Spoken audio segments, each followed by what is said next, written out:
படித்ததில் பிடித்த கதை தந்தை என்னும் தனி மனிதன். இந்த கதை தான் இந்த வீடியோல பார்க்க போறோம். It is related with father son relationship. So அதை பேஸ் பண்ணி இருக்கக்கூடிய ஒரு அற்புதமான ஒரு கதை. கேட்கலாமா? மகனுக்கு வீட்டில் இருக்கவே பிடிக்கவில்லை. ஃபேன் ஆஃப் பண்ணாம வெளியே போற, ஆள் இல்லாத ரூம்ல டிவி ஓடுது பாரு, அதை ஆஃப் பண்ணு, பேனாவை ஸ்டாண்ட்ல வைடா, கீழே கிடக்குது பாரு. இப்படியே சின்ன சின்ன விஷயத்திற்கு அப்பா அவனை நச்சரித்துக் கொண்டிருப்பது அவனுக்கு பிடிக்கவே இல்லை. நேற்று வரை வீட்டில் இருந்ததால் அதையெல்லாம் தாங்கிக் கொள்ள வேண்டி இருந்தது. இன்று அவனுக்கு வேலைக்கான நேர்காணலுக்கு அழைப்பு வந்திருந்தது. வேலை கிடைச்சதும் வேற எங்கேயாவது வெளியூர் போயிடணும். அப்பாவோட நச்சரிப்பு தாங்க முடியல. அப்பதான் அவரோட பிரச்சனையிலிருந்து நாம தப்பிக்க முடியும் என்று எண்ணிக்கொண்டான் மகன். நேர்காணலுக்கு கிளம்பினான். கேட்கிற கேள்விக்கு தயங்காம தைரியமா பதில் சொல்லுடா, தெரியலனாலும் சரி தைரியமா ஃபேஸ் பண்ணு என்று கூறிவிட்டு செலவுக்கு கூடுதலாக பணம் கொடுத்து வழி அனுப்பி வைத்தார் அப்பா. நேர்காணலுக்கு அழைக்கப்பட்டிருந்த முகவரிக்கு வந்து சேர்ந்தான் அவன். கட்டிடத்தின் பெரிய கேட்டில் செக்யூரிட்டி இல்லை. கதவு சற்றே திறந்திருந்ததாலும் அதன் தாழ்பால் மட்டும் வெளியே நீட்டிக்கொண்டு உள்ளே நுழைபவர் மேல் இடித்து விடுவது போல இருந்தது. அதை சரி செய்து கதவை சரியாக சாத்திவிட்டு உள்ளே நுழைந்தான். நடைபாதையின் இருபுறமும் மலர் செடிகள் வரவேற்றன. தண்ணீர் பாய்ச்சி கொண்டிருந்த காவலாளி மோட்டாரை அணைப்பதற்காக குழாயை அப்படியே போட்டுவிட்டு போயிருந்தான் போல் இருக்கிறது. தண்ணீர் செடிகளுக்கு பாயாமல் நடைபாதையை நனைத்து கொண்டிருந்தது. குழாயை கையில் எடுத்தவன் செடியின் அடியில் நீர் படும்படி போட்டுவிட்டு கடந்து சென்றான்.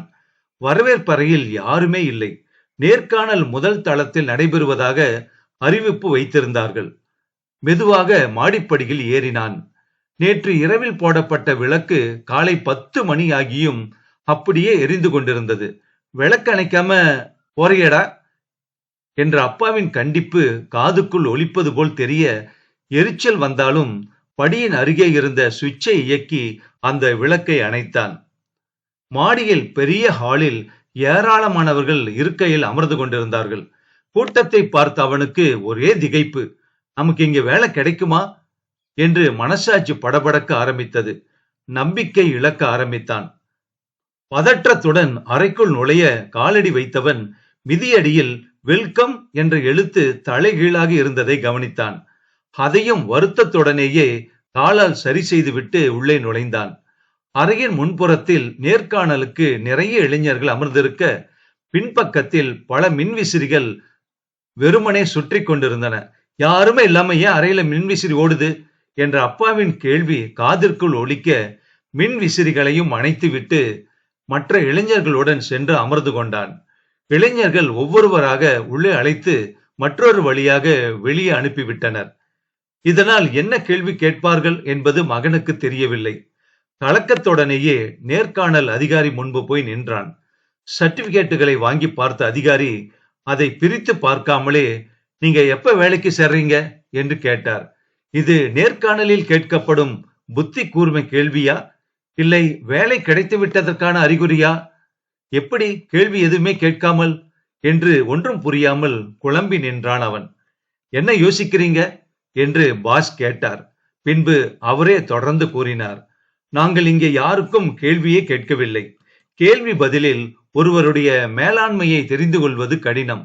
அதனால் செயல்பாட்டின் அடிப்படையில் தேர்வு வைத்துவிட்டு கேமரா மூலம் கண்காணித்தோம். இங்கு வந்த எந்த இளைஞனுமே தேவையில்லாமல் வீணாகிய நீர், எரிந்த மின்விளக்கு, ஓடிய விசிறி எதையுமே சரி செய்யவில்லை. ஆனால் நீங்கள் ஒருவர்தான் அத்தனையும் சரி செய்துவிட்டு உள்ளே வந்தீர்கள். அதனால் நாங்கள் உங்களையே தேர்வு செய்திருக்கிறோம். உங்களுக்கு மேலாண்மை திறமை இருப்பதாக நாங்கள் முடிவு செய்துவிட்டோம் என்று மேலும் கூறினார். அப்பாவின் கண்டிஷன்கள் எப்போதும் அவனுக்கு எரிச்சலையே தந்து வந்தது. அந்த ஒழுங்குமுறையே இன்று அவனுக்கு வேலை வாங்கி தந்திருக்கிறது என்பதை அறிந்தபோது அவனுக்கு மிகவும் நெகிழ்ச்சியாக இருந்தது. அப்பாவின் மீதுள்ள எரிச்சல் சுத்தமாக தணிந்தது. வேலைக்கு செல்லும் இடத்திற்கு அப்பாவையும் அழைத்து செல்லும் முடிவுக்கு வந்தவன் சந்தோஷமாக வீடு திரும்பினான். அப்பா நமக்காக எது செய்தாலும் எது சொன்னாலும் ஒரு சிறந்த எதிர்காலத்திற்காக மட்டுமே இருக்கும். ஒளி விழுகையில் வழி என நினைக்கும் எந்த பாறையும் எந்த கல்லும் சிலையாவதில்லை. வழி பொறுத்த சில கற்களே பாறைகளே சிலையாகி ஒளி கூட்டுகின்றன.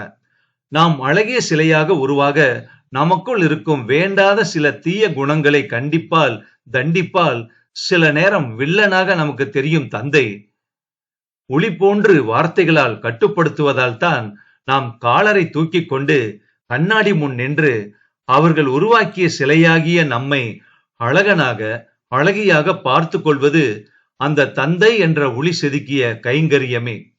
தாய் தன் குழந்தையை இடுப்பில் வைத்துக் கொண்டுதான் பாலூட்டுவாள், தாளாட்டுவாள், கதை சொல்லி தூங்க வைப்பாள். ஆனால் தந்தை அப்படி அல்ல. தான் காணாத உலகையும் தன் மகன் காண வேண்டும் என தோள் மீது அமர வைத்து தூக்கி காட்டிக் கொண்டு போவார். ஒரு சொல் கவிதை இருக்கிறது, அது அம்மா. அதே போல ஒரு சொல் உண்டு, அது சரித்திரம், அதுதான் அப்பா. தாய் கஷ்டப்படுவதை கண்டுபிடித்து விடலாம், ஆனால் தந்தை கஷ்டப்படுவதை பிறர் சொல்லித்தான் கண்டுபிடிக்க முடியும். நமக்கு 5 வயதில் ஆசானாகவும் 20 வயதில் வில்லனாகவும் தெரியும் தந்தை இறந்தவுடன் மட்டுமே மகனுக்கு கடவுளாக தெரிகிறார். தாய் முதுமையில் மகனிடமோ மகளிடமோ புகுந்து காலத்தை கடத்தி விடுவாள். அந்த வித்தை தந்தைக்கு தெரியாது. கடைசி வரை தந்தை ஒரு தனி மனிதன்தான். எனவே தாயோ தந்தையோ உயிருடன் இருக்கும்போது உதாசீனப்படுத்திவிட்டு உருவப்படத்திற்கு கொடுக்கும் ஆடம்பர அபிஷேக ஆராதனைகளை அவர்கள் பெற்றுக்கொண்டதாக நாம் வேண்டுமானால் எண்ணலாம். ஆனால் அவர்களுடைய ஆன்மா ஏற்றுக்கொள்ளுமா? தந்தை என்னும் தனி மனிதன் சிறுகதை முற்றும்.